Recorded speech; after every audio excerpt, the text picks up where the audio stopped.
Está connosco na revista de imprensa Nuno Rodrigues, diretor do Festival das Curtas de Vila do Conde. Muito bom dia, obrigado por estar na RTP1. Vamos então olhar os destaques da imprensa e as notícias que escolheu para comentar. E começamos pelo Euro 2016 e por um artigo que está no Diário Notícias. Exatamente. Parece-me inevitável destacar o Euro e, neste caso, a final de Portugal e a figura do Ronaldo. Não é? Portanto, este artigo fala precisamente sobre a obsessão do Ronaldo pelos recordes e por todo o seu percurso ao longo destes últimos anos, desde o momento em que, no europeu, ainda jovem, né, ambicionava, eu estava num grupo em que ambicionava também vencer um europeu, mas tal não aconteceu e agora, envolvidos todos estes anos, surge esta grande oportunidade. Obviamente, o Ronaldo, como todos nós portugueses, estamos à espera que esse momento aconteça e é um sonho que todos nós ambicionamos. Sem dúvida que este fim de semana, portanto, e amanhã, este será o grande acontecimento. O grande acontecimento do dia. É interessante, lembramos que o Ronaldo não está obcecado por recordes, mas a verdade é que tem batido todos os recordes possíveis. E amanhã pode bater mais um. Já igualou o recorde de Platini, de golos marcados em europeus, e pode amanhã ultrapassar. Exatamente. E pode ser uma dupla derrota para a França. Exatamente. Por um lado, sim, toda a sua carreira é recheada de recordes, mas falta este, não é? Falta este, é que com Portugal ele conseguir um feito, não só para ele, mas associado à imagem do próprio país, é aquilo que ele representa um pouco para o país, enquanto capitão de equipe e pelo papel que foi conseguido. E melhor jogador português de todos os tempos. O melhor jogador português de todos os tempos e uma das grandes figuras da nossa seleção, de toda a história. Não é? E acha que Portugal tem boas hipóteses, ou seja, fala-se muito que Portugal tem vindo em crescendo neste europeu, começou mal, mas pode acabar mesmo muito bem. Acredita que Portugal tem as armas suficientes para amanhã vencer a França? Eu penso que sim. Nós, ao longo destes últimos anos, tivemos excelentes seleções, houve, sobretudo, dois grupos com figuras muito marcantes do futebol nacional. Estou a lembrar do Figo, Rui Costa e muitos outros, mas foram seleções um pouco como a Bélgica neste europeu, ou seja, recheada de grandes figuras, mas faltava qualquer coisa. Eu tenho a sensação que muita gente tem dúvida, ou teve durante algum tempo dúvidas em relação a esta seleção. O que é certo é que existem aqui vários fatores. Portanto, o momento do Ronaldo na sua carreira, num momento essencial na sua carreira. Por outro lado, a figura de Fernando Santos, que tem um papel, penso eu, que fundamental neste momento para pegar este grupo e trabalhar de forma a estar nestas condições. Não? Depois uma outra figura irreverente, nova, fresca, que é o Renato Sanches, e isso também é um outro fator. E o facto de nós estarmos assim, a jogar um bocadinho, a responsabilidade é do Fernando Santos, estamos a jogar um pouco à Itália ou à Alemanha, portanto, que não era habitual na nossa seleção. Portanto, nós normalmente, né, somos uma equipa que joga bem, um futebol bonito, de grandes momentos, mas assim, de golos que não entram e momentos que às vezes, quando chega a hora de ganhar, não conseguimos. E aqui pode ser que isso aconteça. Obviamente que uma final é uma final, as possibilidades, neste caso também, muitas vezes somos favoritos em certas situações ou colocamos nessa situação, e aqui com a França acontece um bocadinho o contrário. Não é? Jogamos em França, com uma seleção que habitualmente, em situações idênticas, ganhou em duas meias finais, e aqui pode, pelo menos... E joga em casa, não é? Joga em casa. Obviamente que é muito difícil, e obviamente que não será assim tão fácil de acontecer, mas eu penso que existem condições para que tal aconteça. E é importante ser otimista e ter um pensamento positivo, não é? Ter esse pensamento. E parece que este grupo tem, não é? Tem esse pensamento. Exatamente. Olhamos aqui o Expresso na parte do obituário.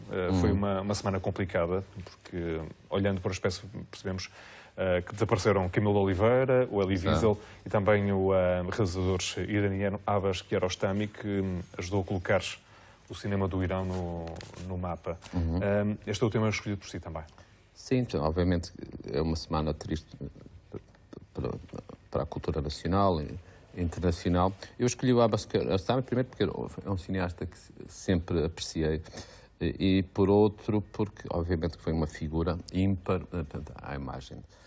Por exemplo, se nós pensarmos no caso do cinema português do Manuel Oliveira, que também recentemente morreu e que foi uma grande figura e uma imagem para o exterior do cinema que é feito no seu próprio país. O Kiarostami, num período da Revolução Islâmica, portanto, deu voz, portanto, a uma geração e a um país para o exterior. Ou seja, foi alguém que, através de uma forma singular, foi desenvolvendo um cinema único que, por um lado, permitiu um conjunto de cineastas e surgissem posteriormente a nível do seu país, surgissem com visibilidade posteriormente a nível internacional. Mas ele próprio, né, foi, através de prémios que foi tendo no Festival de Cannes, do Locarno, de uma grande retrospectiva que depois foi feita também no Festival de Locarno, permitiu que as pessoas que não estavam habituadas a ouvir falar do Irão e que não estavam habituadas a ver o cinema desse país, através da sua obra muito singular, muito própria, conhecessem esse país e conhecessem este cinema que era pouco habitual, inclusive a de ver nas salas de cinema e não apenas nos festivais de cinema. Ou seja, ajudou o cinema iraniano, mas ajudou também a mudar a forma como as pessoas olhavam para o Irão e para o país dos ayatollahs e para um país que se pensaria ser apenas fundamentalista, não é? Sim, e é curioso também um aspecto que ele sempre defendeu, embora nos últimos anos tenha saído do país, tenha sido obrigado a filmar fora do país, ele tinha esta ideia de que ele denunciava e mostrava de uma forma muito subtil aquilo que se passava no seu país, no entanto, nunca mostrou vontade em sair. Portanto, esse gosto de permanecer, ele falava um pouco como uma árvore que tem as suas raízes no lugar onde está e que pretende fazer parte desse lugar. É esse um dos aspectos mais interessantes da forma como ele, ao longo desses anos, trabalhou no Irão e depois, obviamente, acaba por ter que filmar fora do país. E, portanto, é com muita pena que vemos um cineasta tão importante deixar-nos e não podemos continuar a assistir àquilo que ele poderia vir a fazer. No entanto, obviamente que, como acontece muitas vezes, quando estes infelizes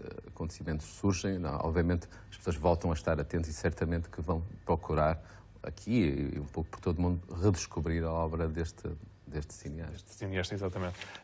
Hoje é o arranque das curtas de Vila do Conde.